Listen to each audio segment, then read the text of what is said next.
دستای تو پناه خستگیامه، لبخند تو همیشه دنیامه. هر جا که رفتم پشت سرم بودی، مثل یه کوه تکیه گاهم بودی. هر نفس من از دعای توه، هر امید من از صدای توه. پدر قهرمان زندگی من، تا همیشه توی قلب من. اسم تو روشن ترین چراغه. پدر بی تو دنیا رنگی نداره، هرچی دارم از عشق توه. تا ابد مدیون نگاهت میمونم.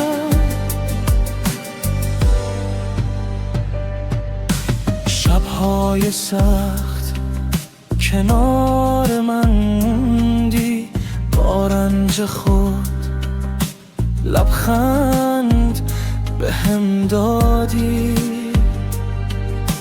هیچ وقت نگفتی خستایی از راه، اما شکستم از دیدن موهای سپیدت. اگه یه روز دستات بلرزه، من همون بچم که دستاتو میگیره. اگه دنیا از تو دورم کنه، قلبم همیشه خونه تو میمونه.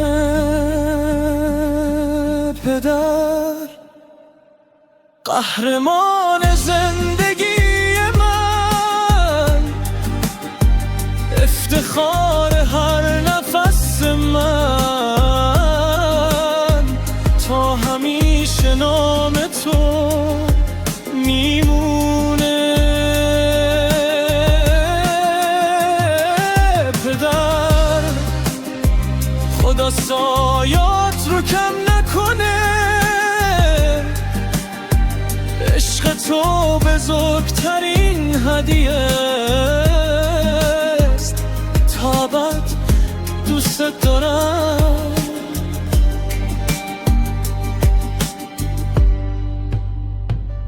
پدر دوست دارم.